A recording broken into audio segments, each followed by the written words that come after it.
अस्सलाम वालेकुम।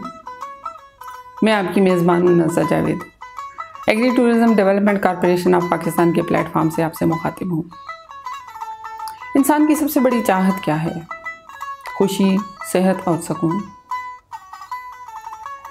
हमारी इतनी शदीद चाहत होने के बावजूद हम इसे क्यों तलाश नहीं कर पाते?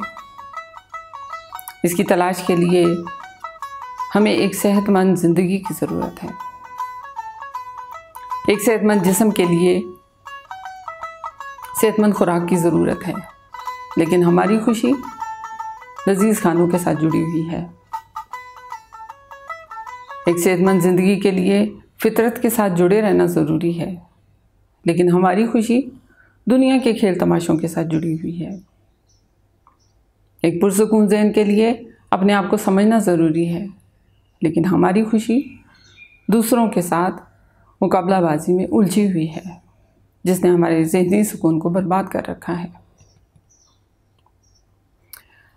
हमें ऐसा लगता है कि हम खुशी और सुकून के मानी को जानते हैं, लेकिन फिर भी इसे क्यों हासिल नहीं कर पाते? शायद इसकी वजह यह है कि हमें इसके लिए किसी रहनुमा की ज़रूरत है। जनाब तारिक तनवीर साहब अपनी ज़िंदगी को मॉडल बना के हम सबको ये रहनुमाई फराहम कर रहे हैं। आज हमारे साथ मौजूद हैं एग्री टूरिज़म डेवलपमेंट कॉरपोरेशन के बानी जनाब तारिक तनवीर साहब, जिनकी ज़िंदगी का ये फ़लसफ़ा है कि सादा खुराक खाओ, सादा ज़िंदगी जियो और खुश रहो। आज हम उनसे ये जानते हैं कि उन्होंने इस प्लेटफॉर्म को प्रमोट करने के लिए क्या क्या इक़दाम उठाए हैं। जी जनाब तारिक तनवीर साहब। हाँ जी, बिल्कुल। हमने agri tourism development corporation of Pakistan के आइडिया को जो है, ये जो आइडिया है, हमने पिछले 5 सालों में जो मेजर स्टेप्स लिए हैं वो मैं आपसे बिल्कुल शेयर करना चाहूँगा कि बेशक हम करते क्या हैं। हम एग्री टूरिज़म इस आइडिया को हम एक थीम विलेज बनाते हैं। जैसे हमने एक एप्रिकॉट का विलेज जीबी में बना दिया, सिट्रस विलेज सरगोदा में बना दिया, ऑलिव विलेज हमने वहाँ पे चकवाल में बना दिया। इसी तरह हमने पीनट विलेज चकवाल में बना दिया। बनाना विलेज हमने जो है ये सिंध में जो है ना वो बना दिया।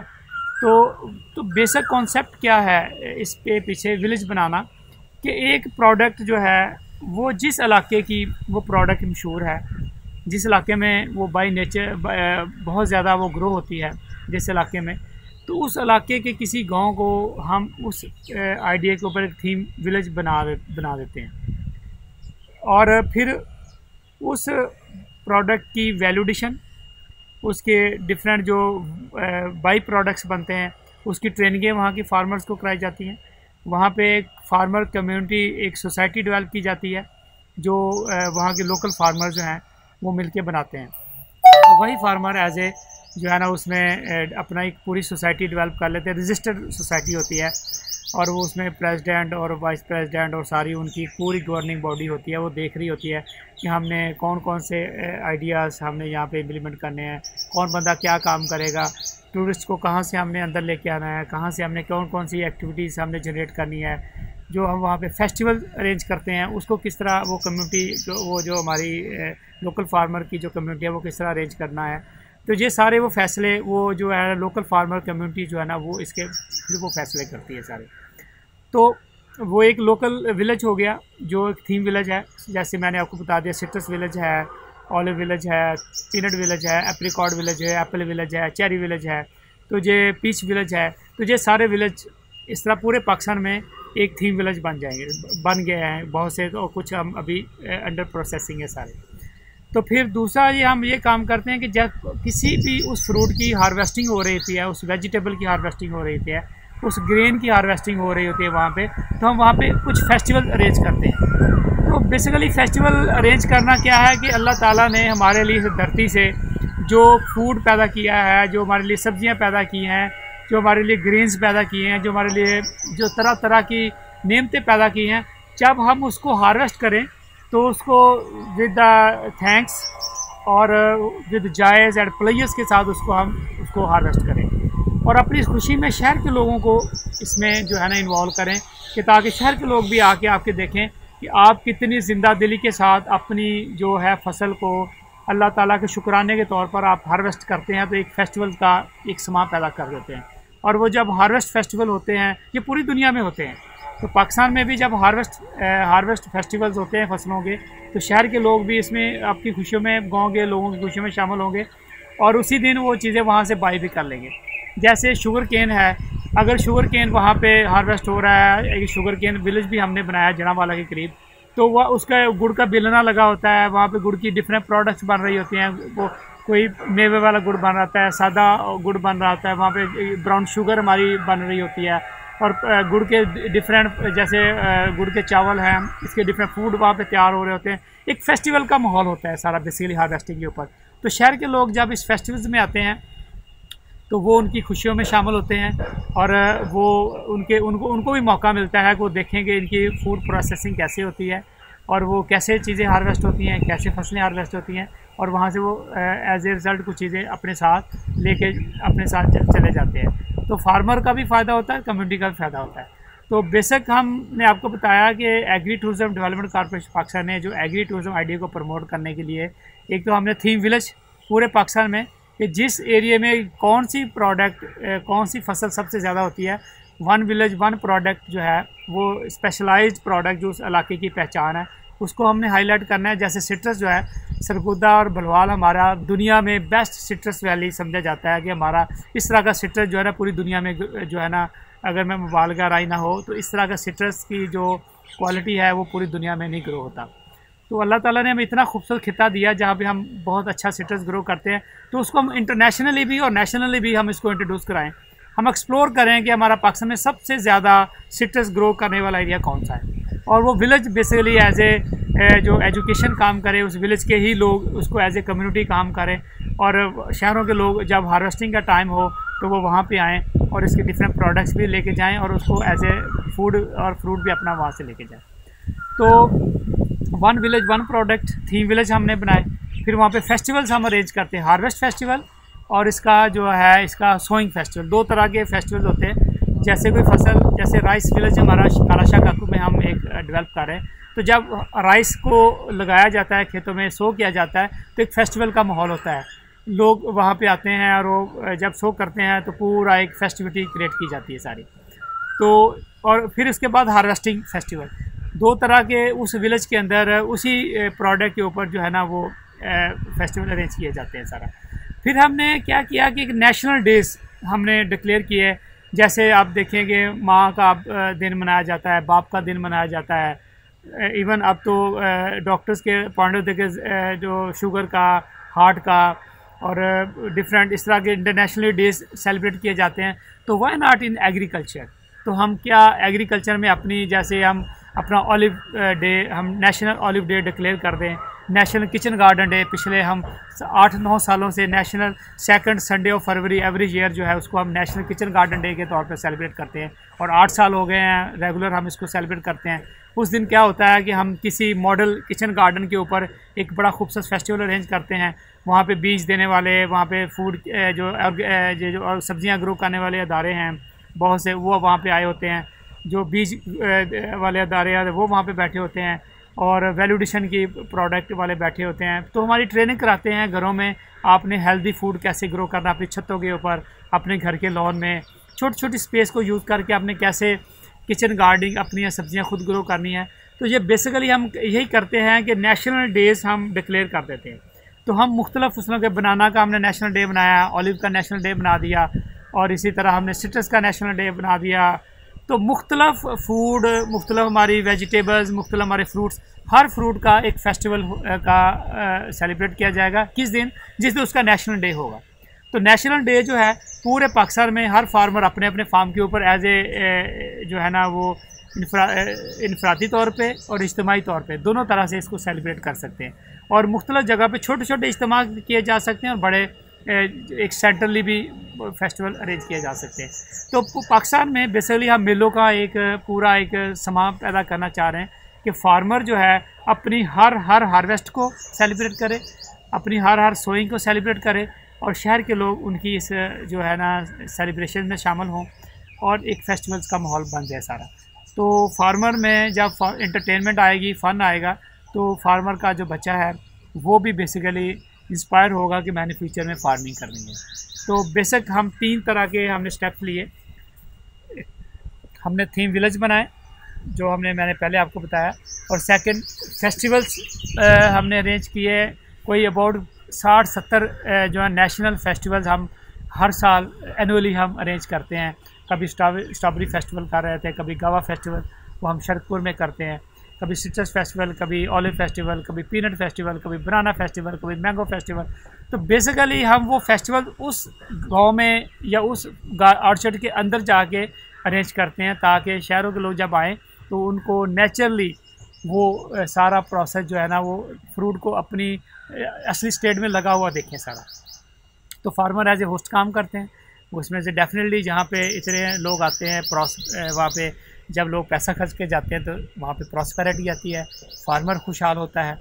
तो तीसरा जो मैंने अभी स्टेप दिया वो हम नेशनल डेज़, हर सेलिब्रेशन का नेशनल डेज़ हम मनाते हैं। जैसे बैसाखी वाला एक मेला होता था, जब इंडिया पाकिस्तान इकट्ठा था तो हम एक बैसाखी मेला जो है ना वो सेलिब्रेट करते थे। वो क्या था कि जब गंदम हार्वेस्ट होती थी, हमारी वीट सबसे ज़्यादा लगने वाली फसल है हमारी, तो जब उसको हार्वेस्ट करते तो उसको एक मेले के तौर पर, एक खुशी के तौर पर, अल्लाह के शुक्राने के तौर पर हम उसको सेलिब्रेट करते थे। उसको बैसाखी मेला कहते थे। तो वहाँ पे तो शायद अभी भी बैसाखी मेला जो हमारा पंजाब है वहाँ पे अभी भी वो हो रहा होगा, लेकिन हमने वो शायद वो करना छोड़ दिया। तो बेसिकली हम जो अभी हम एक मेलों का समा बना दिया। नेशनल डेज़, जिस भी फसल का, फ्रूट का, वेजिटेबल का नेशनल डे होगा, उस नेशनल डे के ऊपर पूरे फार्मर मिलके एज ए फेस्टिवल उस अपनी हार्वेस्ट को जो है ना वो सेलिब्रेट करेंगे। और यही हम कर रहे हैं पिछले 5-6 सालों में। एनुअली हमारे जो फेसबुक पेज है agri tourism development corporation Pakistan के नाम से, उस पर ये पूरा साल का कैलेंडर जो है ना वो दिया होता है कि कौन से हमारे नेशनल डेज़ हैं और किस दिन कौन से विलेज में जो है ना कौन सा फेस्टिवल हो रहा है, और उसका होस्ट कौन है, उसके टेलीफोन नंबर्स दिए होते हैं वहाँ पे सारे। तो बेसिकली हमने कनेक्टिविटी जो है ना वो डेवलप कर देते हैं। तो इसका जो जितने भी फेस्टिवल्स होते हैं हमारे, वो फेसबुक के ऊपर, सोशल मीडिया के ऊपर, वो हर जगह पे भी शेयर होते हैं। अब मुख्तलिफ जो है टूरिस्ट कंपनियाँ हमारे साथ मिल गई हैं। वो टूरिस्ट कंपनियाँ क्या करती हैं, मुख्तलिफ फैमिलियों के टूर वो अरेंज करती हैं, अपने पेज के ऊपर वो अनाउंस करती है कि फ़लाँ जगह पे ऑलिव फेस्टिवल हो रहा है, या पीनट फेस्टिवल हो रहा है, या मैंगो फेस्टिवल हो रहा है। तो वो अपने ग्रुप हल्का अहबाब में उसको शेयर करते हैं। तो वो मुख्तलिफ लोगों का ग्रुप अरेंज करके वहाँ पे फैमिलियों को लेके आ जाते हैं वहाँ पे उस फार्मर के साथ, जहाँ पे हम फेस्टिवल कर रहे होते हैं सारा। तो इस तरह ये दिन ब दिन हमारा ये आइडिया जो है पाकिस्तान में प्रमोट हो रहा है। फार्मर्स की इनकम बेहतर हो रही है। फार्मर जो है ना वो ज़्यादा डेडिकेशन और पैशन के साथ अपनी इस फार्मिंग में इंजॉय कर रहा है। लोगों की जो है नेचर के साथ कनेक्टिविटी, सेहतमंद तर्ज़ ज़िंदगी की तरफ एक सोच जो है ना वो डेवलप हो रही है। तो agri tourism development corporation Pakistan being agriculture country, मैं ये समझता हूँ कि पाकिस्तान में हमारे पास बहुत अच्छे समुंदर है, हमारे पास फॉरेस्ट है, माउंटेन एरियाज़ हैं, स्नोफॉल एरियाज़ हैं। तो हम एज ए एग्रीकल्चर कंट्री मैं समझता हूँ हमारा सबसे बड़ा जो मैंडेट है, जो सबसे बड़ी हमारी पोटेंशियल टूरिज़म है, वो एग्री टूरिज़म के अंदर हमारे पास मौजूद है। तो मैं अपनी गवर्नमेंट के साथ भी बल्कि उनको भी रिक्वेस्ट करूँगा कि हमारे अगर आपने कोई टूरिज़म को अगर उठाना है तो पाकिस्तान में एग्रीकल्चर टूरिज़म एक ऐसी हमारी टूरिज़म है जिसको उठा के हम ना सिर्फ लोगों की सेहतमंद तर्ज़ ज़िंदगी के लोगों को ला सकते हैं, उनको नेचर के साथ कनेक्टिविटी जोड़ सकते हैं, बल्कि फार्मर को एज ए होस्ट भी हम पावर्स कर सकते हैं। वो डिफरेंट उनको आइडियाज़, जैसे सुपर फूड्स वो ग्रो करें, नई नई फसलें ग्रो करें, अपनी चीज़ों को वैल्यू एडिशन और एंटरप्रेन्योरशिप वो अपने आप को इंट्रोड्यूस कराए। तो पाकिस्तान की एग्रीकल्चर जो है वो इंशाल्लाह ताला बहुत ऊपर जा सकती है। सर, एग्री टूरिज़म का मॉडल क्या है और ये फार्मर की ज़िंदगी को कैसे तब्दील कर रहा है, और ख़ास तौर पर एग्रीकल्चर स्टूडेंट्स के लिए ये कैसे मुफीद है? जी, agri tourism development corporation of Pakistan basically एक प्राइवेट ऑर्गेनाइजेशन है, एक जो हमने बेसिकली कुछ वॉलंटियर्स ने मिलके हमने बनाई है।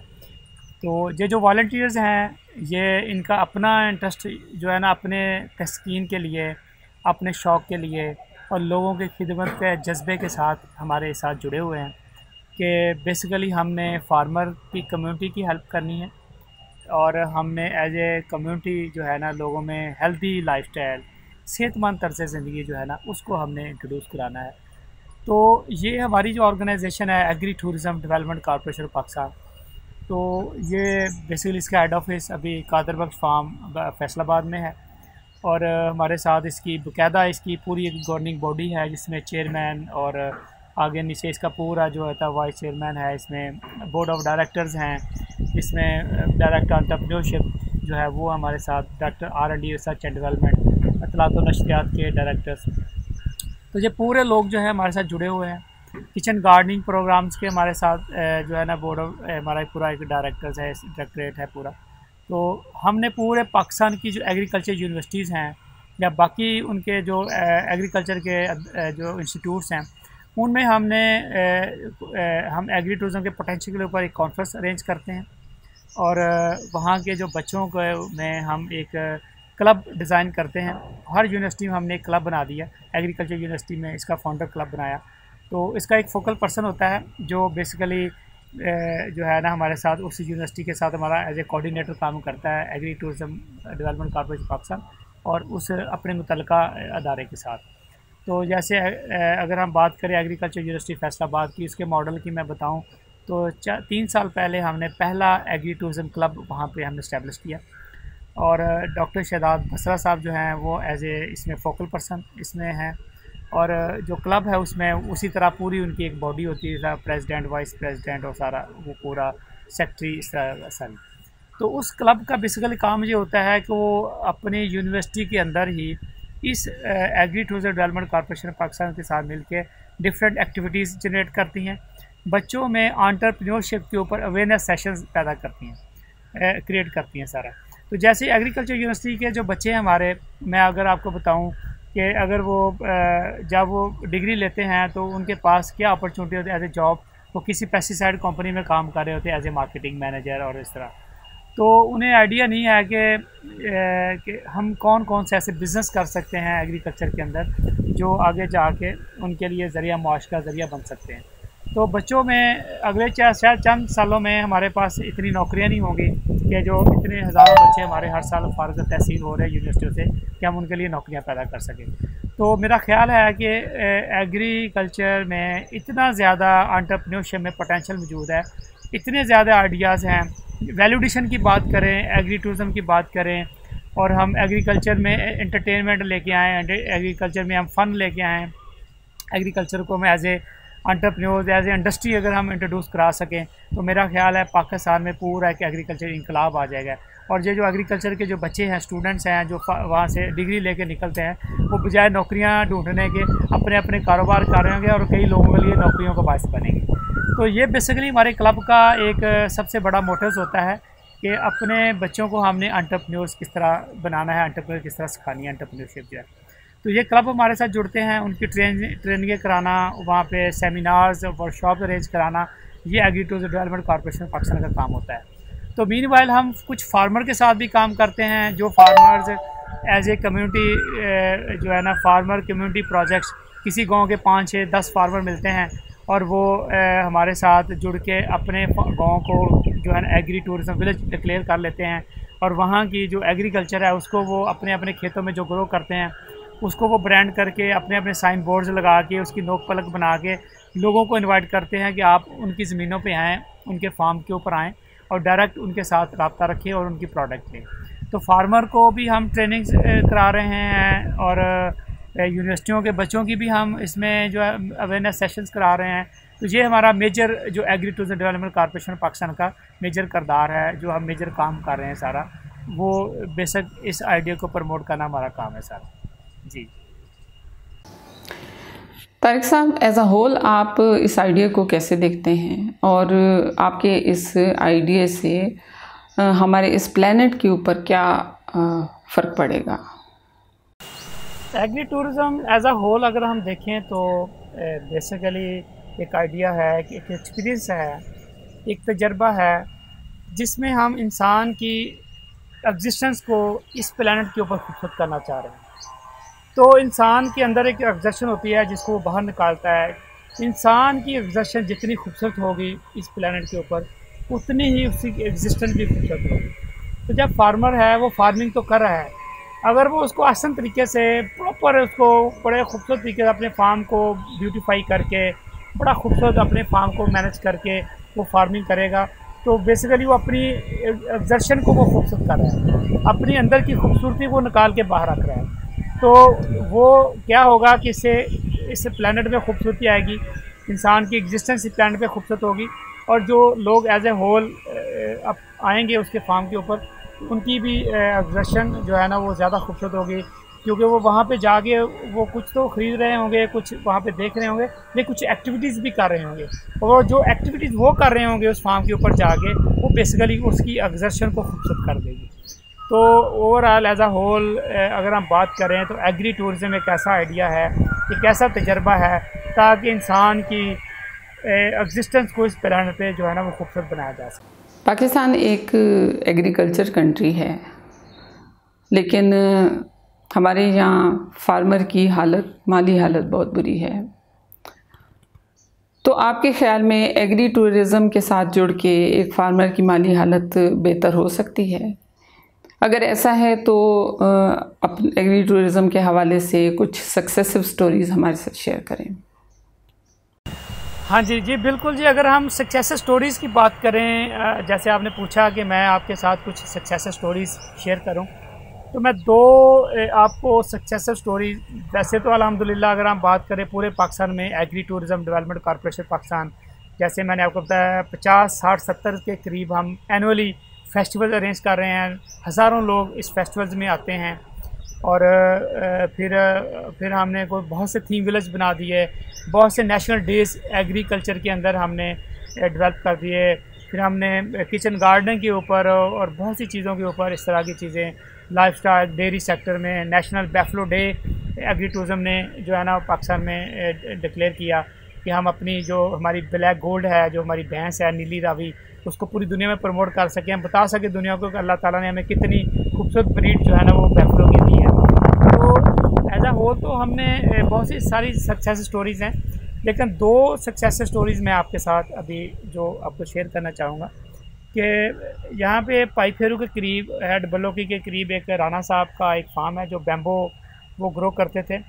बैम्बो की अगर हम फार्मिंग की बात करें तो 3 साल के बाद बेसिकली जो फार्मर है उसको वो अपनी इकोनॉमिक्स वो जो है ना वो उसको मिलती है, उसको पैसे मिलते हैं। तो देखिए मैं इसमें जो एग्री टूरिज़म की बात अगर हम करें ना, ये हम इसमें सब फार्मर जो है वो उसकी इनकम जो है उसको, अगर वो सब्जियां लगाता है तो 6 महीने के बाद उसको इनकम मिलती है। फ्रूट और अगर उसने फ्रूट्स लगाए हैं तो साल के बाद उसको उसकी इनकम मिलती है। अगर उसने कोई बैम्बो जैसे अभी मैंने लगाया 3 साल के बाद उसको इनकम मिलती है। जबकि उसके एक्सपेंडिचर, उसकी बच्चों की फ़ीसें हैं, उसके खाने पीने के बाकी खर्च, वो उसको डेली मीट करने पड़ते हैं। तो एग्री टूरिज़म में हमें सबसे बड़ा ये भी हमारे पास एक एज आता है कि फार्मर की इनकम को हमने डेली के ऊपर लेके आना है, हमने उसको मंथली लेके आना है, ताकि उसको इनकम आने की जो ड्यूरेशन है वो कम से कम हो, ताकि वो अपने एक्सपेंस को वो डेली के हिसाब से मीट कर सके। तो बात कर रहा था जो बैम्बो फार्म की, तो 3 साल के बाद वो फार्मर जो है ना अपना बैम्बो बेचता है। अबाउट कोई अगर हम बात करें तो 3 लाख रुपए का एवरेजली पर एकड़ जो है ना वो सेल होता है। 1 लाख रुपया 1 एकड़ का 1 साल का एक सी इकनॉमिक्स बनती है सारी। तो वो जो फार्मर था, जो उसका ओनर था, उसने क्या किया, उस फार्म को उन्होंने एक थीम विलेज जो है ना उसमें डिक्लेयर किया, थीम पार्क में डिक्लेयर किया बैम्बो पार्क। तो बैम्बोस के अंदर ही उन्होंने सड़कें बना दी, उसमें तांगा राइड्स चला दिए, उसमें डिफरेंट ट्रेनें चला दी, उसमें रेस्टोरेंट्स, उसमें रिजॉर्ट्स, उसमें झूले लगा दिए बच्चों के, तो पार्किंग बना दी। तो बेसिकली अब वो फार्मर क्या करता है, वही काम वही बैम्बो 3 साल के बाद उसी तरह 1-1, 2-2 एकड़ करके काट के बेच रहा है। लेकिन साथ में उसने वहाँ पे लोगों को अट्रैक्ट किया कि आएँ और यहाँ पे हमारे बैम्बोस की दुनिया देखें, बैम्बोस की डिफरेंट फूड खाएँ, बैम्बोस के डिफरेंट थीम पार्क देखें। तो अब लोग आना शुरू हुए। अब तकरीबन 5-6 सालों के अंदर, 7 साल हो गए होंगे, तो अबाउट कोई 2000 लोग एवरेजली उस फार्म को विज़िट करते हैं। 250 रुपया उसके अंदर जाने का टिकट है। अब वो 1.5 करोड़ रुपये की 1 महीने की वो फार्मर जो है ना वो टिकटें बेच रहा है सारा। तो अब फार्मर जो है अपनी फसल से भी वो पैसे कमा रहा है और साथ में अपनी टूरिज़म से भी वो पैसे कमा रहा है, और उसको इनकम डेली पे चली गई सारी। तो ये बहुत बड़ी एक सक्सेस स्टोरी है कि आप जाके देखें कि एक बैम्बो के फार्म को किस तरह टूरिज़म, एग्री टूरिज़म फार्म में जो है ना वो कन्वर्ट किया गया। इसी तरह ऑलिव के फार्म को कन्वर्ट किया जा सकता है, इसी तरह मैंगो ऑर्चर्ड को हम एग्री टूरिज़म में कन्वर्ट कर सकते हैं। इसी तरह कोई भी बड़ा बाग है, फिग का, अंजीर का कोई बाग है, कोई किसी भी फार्मर के पास अमरूद का कोई बाग है, तो उसको वो बड़ी नोक पलक, कोई नर्सरी फार्म है, कोई हर्बल ग्रोइंग करता है, कोई किसी के पास कैटल फार्म है, कोई लाइव स्टॉक फार्म है, कोई डेयरी फार्म है, जिस किसी का भी वो फार्म है, अगर उसकी नोक पलक सवार के, उसका गेट शेड बना के, पार्किंग और वहाँ पे कुछ इस तरह की जो है ना चीज़ें डेवलप करके टूरिस्ट अट्रैक्शन डेवलप करती जाएँ, तो फार्मर की इनकम को डेली के ऊपर लाया जा सकता है। तो ये हमारा एक बहुत बड़ा एक आज पाकिस्तान में की एक सक्सेस स्टोरी है, किस तरह बैम्बो फार्म को जो है ना वो एग्रीकल्चर थीम पार्क में, टूरिज़म फार्म में डेवलप कर दिया गया, उसमें कन्वर्ट कर दिया गया। दूसरी मैं आपसे बात करूंगा, हमारे एक दोस्त हैं गुलामुल्लाह साकब, वो गिलगित बल्तिस्तान में बेसिकली एग्रीकल्चर डिप्टी डायरेक्टर हैं वहाँ पे एग्रीकल्चर डिपार्टमेंट में। उन्होंने इस आइडिया के ऊपर बड़ा काम किया, बड़ा पैशनेट हैं वो, बड़ी उनका सोशल मीडिया नेटवर्क भी बहुत बड़ा है। तो उन्होंने वहाँ पे 3 विलेज वहाँ पे डिक्लेयर किए। एक एप्पल विलेज खरमिंग में बनाया, एप्रिकॉट विलेज उन्होंने जो है शिगर में बनाया, और चेरी विलेज उन्होंने गांछे में, उन्होंने एक गवाड़ी एक विलेज है, एक गांव है, उस गवाड़ी को उन्होंने एक चेरी विलेज का नाम दे दिया। तो वहाँ पे एक मदरसा जामिया इस्लामिया, उनके एक ऑर्गेनाइजेशन है, उनकी बहुत बड़ी लैंड है जहाँ पे उन्होंने चेरी जो है ना वो ग्रो किया हुआ था। अब उस चेरी को हमने एग्री टूरिज्म डेवलपमेंट कॉर्पोरेशन के साथ मिलके हमने क्या किया, उसको चेरी विलेज हमने उसको विलेज खशल एग्री टूरिज्म विलेज के नाम पे, खशल एग्री टूरिज्म विलेज के नाम पे हमने उस फार्म को जो है ना डिज़ाइन किया, रीडिज़ाइन किया, उसकी नोक पलक बनाई, उसमें अंदर हमने बाकायदा पार्किंग, उसके मेन गेट, उसमें रिजॉर्ट्स, कुछ उसमें टूरिस्ट रिजॉर्ट्स डेवलप किए, दरिया के किनारे के साथ हमने कुछ सिटिंग एरिया डेवलप किए, ऑर्गेनिक सब्जियां वहाँ पे ग्रो करनी शुरू की, और वहाँ पे डिफरेंट वैल्यू एडिशन के ऊपर डॉक्टर अब्दुर्रहमान गाजी साहब हैं, वो फैसलाबाद से हैं, गाजी इंडस्ट्रीज़ के नाम पे उनका बड़ा बिज़नेस है, तो वैल्यू एडिशन में उनका बड़ा काम है। तो उन्होंने वहाँ पे डिफरेंट डिहाइड्रेशन मशीनें वहाँ पे लगा दी, तो वो वहाँ पे एप्रिकॉट डिहाइड्रेट करते, खुश्क करते हैं, उसकी पल्प बनाते हैं, फिर चेरी को वो ड्राई करते हैं, चेरी की पल्प बनाते हैं, उसकी डिफरेंट चीज़ें, जैसे फैसलाबाद में वो आइसक्रीम मशीनें उन्होंने लगाई हैं, तो चेरी की पल्प और एप्रिकॉट की पल्प वहाँ से आती है उनकी सारी।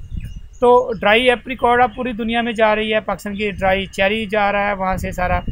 तो इसी तरह उसकी जो है ना गिटक निकाल के उसका ऑयल निकाल रहे हैं वहाँ से, वो जो एप्रिकॉट ऑयल है वो भी उसको ब्लेंड करके बेच रहे हैं। तो गाजी इंडस्ट्री ने बेसिकली वहाँ पे वैल्यू एडिशन पूरा एक डिहाइड्रेशन मशीनें यूनिट लगा दिया। अब अगर लोग वहाँ पे जाते हैं, पिक योर ओन चेरी के नाम पे, पिछले साल हमने एक वहाँ पे बहुत बड़ा नेशनल चेरी फेस्टिवल भी हमने अरेंज किया, तो हमने एक नेशनल चेरी डे भी हमने डिक्लेयर कर दिया। तो बेसिकली उस चेरी डे के ऊपर वहाँ पे हमने पूरे पाकिस्तान से लोग गए और वहाँ पे चेरी अपने हाथों से ग्रो करे। उन्होंने 100 रुपया उन्होंने टिकट रखा था, मेरा ख्याल पिछले साल, कि 100 रुपया आप दे के जाएँ, अंदर चले जाए और जितनी मर्ज़ी आप चेरी, जितना आपका दिल करे आप खा सकते हैं। तो जो पिक करके लेके आएँगे उसकी उन्होंने कुछ कॉस्ट रखी हुई थी, वो वहाँ पे फार्मर को पे कर रहे थे। तो ये जो बेसिकली वो एक गाँव था, जो एक बाग था, उसको हमने चेरी विलेज में डिक्लेयर किया, खशल एग्री टूरिज्म के नाम पे उसका एक थीम विलेज बना दिया। वहाँ पे लोग अब टूरिस्ट जाते हैं, वहाँ पे नाइट स्टे करते हैं, ऑर्गेनिक सब्जियां खाते हैं, उसी फार्म के जो माली हैं वही एज ए होस्ट काम कर रहे हैं, वही एज ए वहाँ पे कुक काम कर रहे हैं सारा। तो फ्रूट एंड वेजिटेबल वहाँ पे लोग जाके नाइट स्टे करते हैं। तो ये पूरा एक विलेज है खशल एग्री टूरिज्म विलेज, और वो जो कन्वर्ट कर दिया गया उसको एग्रीकल्चर थीम विलेज के अंदर। तो ये इसी तरह अगर हम बात करें वहाँ पे एप्रिकॉट की, तो शिगर में एक छोटा सा विलेज था, उसको हमने agri tourism development corporation agri theme village जो है वो एप्रिकॉट विलेज के नाम पे, वो एप्रिकॉट विलेज, वहाँ पे एप्रिकॉट फेस्टिवल हमने किया। और एप्रिकॉट फेस्टिवल जो है उसमें हज़ारों लोग जो है ना, बल्कि वहाँ की इंतज़ामिया, एग्री वहाँ की टूरिज़म जो है डिपार्टमेंट, सब ने मिल के, एग्रीकल्चर डिपार्टमेंट मिल के बहुत बड़ा फेस्टिवल वहाँ पे किया। हज़ारों लोग वहाँ पे थे और फार्मर अपनी अपनी प्रोडक्ट, खुशबुनियाँ, बाकी चीज़ें लेके बैठे हुए थे, लोग उनसे ख़रीद रहे थे, उनके कार्ड, उनके visiting card, contact number share कर रहे थे लोग, ताकि आने वाले टाइम में जब भी उन्हें कोई भी वैल्यू एडिशन प्रोडक्ट चाहिए हो तो वो उनको कॉल करे और उनको सप्लाई जो है ना वो उनको जो है ना वो भेज दें, सारी कार्गो कर दे सारा। तो ये बेसिकली हमने 2-3 जो है ना बड़ी आपको स्टोरीज बताई हैं जो इसकी सक्सेस स्टोरीज हैं। बाकी इसके साथ और बेशुमार हमने मरी के अंदर, फिर KPK के अंदर पीच का बहुत बड़ा फेस्टिवल होता है, पीच विलेज भी बना दिया। तो इस तरह ये एक पूरा नेटवर्क पूरे पाकिस्तान में जो है ना agri tourism development corporation Pakistan का बन चुका है। बनाना विलेज बन चुका है, फिर पीनट विलेज बन चुका है, सिट्रस विलेज बन चुका है, गावा का जो है वो पूरा एक विलेज शरकपुर में जो है ना वो बन चुका है। तो ये मैं आपको जो आप पूछ रहे थे कि इसकी सक्सेस स्टोरी एग्री टूरिज्म की, वो मैंने आपसे शेयर की। Agri tourism development corporation of Pakistan क्या ऐसी कोई क्रॉप्स इंट्रोड्यूस करवा रही है जिसको अडॉप्ट करने से फार्मर की माली हालत बेहतर की जा सके? बिल्कुल जी, अगर हम नई फसलों की बात करें तो हमारे बहुत से साइंटिस्ट जो हमारे साथ जुड़े हुए हैं, जैसे मैंने अभी आपको बताऊं डॉक्टर शरद बस्तर साहब मैंने कहा था कि एज ए फोकल पर्सन हमारे साथ हैं। तो उन्होंने बहुत सी नई फसलें, चिया है, मोरिंगा है, फिर बकवीट है, किनवा है, बहुत से सुपर फूड्स पाकिस्तान में जो है ना वो उन्होंने इंट्रोड्यूस करे। तो agri tourism development corporation Pakistan इन्हीं फसलों के ऊपर नेशनल डेज और फिर उसके ऊपर फेस्टिवल्स अरेंज कर रही है। उसकी ग्रोइंग टेक्नोलॉजी फार्मर तक लेके जा रही है, उसकी वैल्यू एडिशन प्रोडक्ट्स लेके फार्मर तक उसकी अवेयरनेस देके जा रही है। कैसे ग्रो करना है, कैसे उसको जो है ना हार्वेस्ट करना है, कैसे उसको खाना है, कौन कौन से फूड उसके बने हैं, कौन कौन से इससे हमने जो है ना खुराक कैसे इसकी तैयार करनी है, कैसे उसको खाने के काबिल बनाना है। तो ये सारी जो फार्म से लेकर डाइनिंग टेबल तक के जो प्रोसेसिंग है, ये इस फेस्टिवल्स के अंदर हम लोगों को जो है ना इंट्रोड्यूस कराते हैं। तो हमने चिया फेस्टिवल किया, हमने किनवा फेस्टिवल पिछले 3-4-5 सालों से किनवा फेस्टिवल कर रहे हैं, मोरिंगा के ऊपर फेस्टिवल कर चुके हैं। तो इस तरह ये नई फसलें जो है ना फार्मर के लिए, जिसको हाई वैल्यूड क्रॉप उसको कह सकते हैं कि हाई वैल्यूड क्रॉप फार्मर के लिए इंट्रोड्यूस हो रही हैं, ताकि उसकी पर एकड़ इनकम को जो है ना वो बढ़ाया जा सके। जनाब तारिक साहब, अभी तक आपने जितनी भी बातें की हैं वो सब बातें एक मैसेज ही हैं, लेकिन इसके बावजूद हम आपसे पूछना चाहते हैं कि टूरिज़्म के साथ एग्रीकल्चर को जोड़ के कोई आप ऐसा मैसेज देना चाहते हो जो हमारे मुल्क, हमारे फार्मर और हमारे लोगों सबके लिए एक साथ मुफीद हो? हाँ जी, अगर मैसेज की बात करें agri tourism development corporation Pakistan की तरफ से, अगर मैं जो आपने मैसेज की बात की, तो बिल्कुल हमारा मैसेज यही है कि पाकिस्तान में सेहतमंद तर्ज़ ज़िंदगी के ऊपर बहुत कम बात होती है। किसी इदारों में, स्कूलों में, किसी इंस्टीट्यूट्स में सेहतमंद तर्ज़ ज़िंदगी के ऊपर हमारी बिल्कुल भी बात नहीं होती। तो मैं समझता हूँ कि agri tourism development corporation Pakistan जो अपने मुल्क में सेहतमंद तर्ज़ ज़िंदगी, हेल्दी लाइफस्टाइल के ऊपर जो हम अवेयरनेस पैदा करना चाह रहे हैं लोगों के साथ, हम ये कहते हैं कि आप be simple, live simple, love nature, और कुदरत के साथ जितना ज़्यादा से ज़्यादा आपका जुड़ाव हो सकता है, जितना कुदरत के करीब आप ज़िंदगी गुजार सकते हैं, जितनी नेचुरल लाइफ आप गुजार सकते हैं, जितनी सादा ज़िंदगी आप गुजार सकते हैं, उतनी जिएँ, सादा रहें, सादगी अपनाएं और अपने इम्यून सिस्टम को बेहतर करें।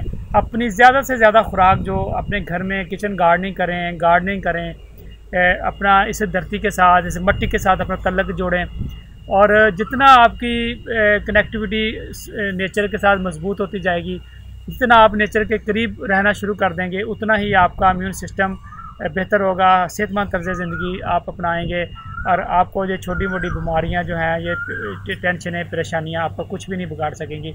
पाकिस्तान में हम बहुत ज़्यादा चैरिटी वाला मुल्क दुनिया में है। हम अल्हम्दुलिल्लाह, हमारे आप बड़े बड़े मदारस देखें, चैरिटी पे चल रहे हैं, हमारे बड़े बड़े डायलिसिस प्रोग्राम है, हमारी ईदी के मॉडल को देखें, हमारे बाकी जो है हॉस्पिटल्स लाइज डिस्पेंसरियाँ हैं। तो हम बहुत ज़्यादा काम कर रहे हैं इसके ऊपर चैरिटी के हिसाब से कि पाकिस्तान में बीमार लोगों को जो है ना वो सेहतमंद रखने के लिए बहुत कुछ कर रहे हैं। तो लेकिन मैं समझता हूँ कि पाकिस्तान में ऐसे इदारे भी होने चाहिए जो ऐसे काम करें, ऐसा लाइफस्टाइल लोगों को इंट्रोड्यूस कराएं कि लोग बीमार ही ना हों। तो अच्छी खुराक, सेहतमंद खुराक जो केमिकल फ्री और इस तरह की, जैसे आजकल आप अगर बात करें तो हमारी सब्ज़ियाँ जो गंदे पानी पे, दूध सर्फ और यूरिया वाला, इवन हमारा कोई भी फूड का जो आंसर है वो वो इतना खालस नहीं रहा शहरों के अंदर अनफॉर्चुनेट। उसमें बहुत सी कंटेमिनेशन हैं। वो जो है वैल्यू एडिशन की जब बात करें तो इतनी जाली और बहुत से ऐसे ब्रांड चीज़ें मार्केट में हैं। तो मेरा ख्याल है कि अगर हम सेहतमंद तर्ज़ ज़िंदगी कोई इंट्रोड्यूस करा सकें, इसको अपना सकें, इसके लिए पाकिस्तान में इसके ऊपर बात कर सकें, अदारों में, स्कूलों में, कॉलेजों में, यूनिवर्सिटियों में हम अपने बच्चों को इसके ऊपर उनका माइंड सेट बनाएँ कि हमने सेहतमंद कैसे रहना है, हमने अच्छी ज़िंदगी कैसे गुजारनी है, हमने खुश कैसे रहना है, हमने खुश कैसे होना है। हम अपने बच्चों को सब कुछ सिखाते हैं, पैसा कमाना भी सिखाते हैं, उनको एंटरप्रेन्योर्स बनाना सिखाते हैं, नौकरियां करना भी सिखा देते हैं, लेकिन अनफॉर्चुनेट हमें खुश होना नहीं सिखाते। तो मेरा ख्याल है हम अपने बच्चों को खुश होना सिखाएं, हम उनको सेहतमंद ज़िंदगी सिखाएं और उनको उनके इस नेचर के साथ, इस कुदरत के साथ, इस धरती के साथ, मिट्टी के साथ उनकी जुड़त पैदा करें। लोगों के टांगे खींचने की बजाय लोगों के हाथ खींचें, एक दूसरे का सहारा बनने की जस्तजू में रहें, एक दूसरे का सहारा बनने की कर्ज पैदा करें। अगर आप किसी फील्ड में बहुत कामयाब हैं तो किसी को किसी फील्ड में कामयाब होने में उनकी मदद कर दें। अगर आपने बहुत सारा पैसा कमा लिया है तो किसी को थोड़ा सा पैसा कमाने में उसकी मदद कर दें। अगर आपने ज़िंदगी में बहुत जो है ना वो खुश हैं तो किसी को भी खुश होने में उसकी मदद कर दें। अगर आप एक बहुत बड़े एंटरप्रेन्योर्स बन चुके हैं तो किसी और को अच्छा एंटरप्रेन्योर्स बनने में उसकी मदद कर दें। अगर आप समझते हैं कि आपने दुनिया में कोई बहुत बड़ा एक्स्ट्रा ऑर्डिनरी काम किया है तो किसी और के लिए भी राहें खोलें, दूसरों के लिए सहारा बने, उनके लिए अपने उनका हाथ बाजू बने।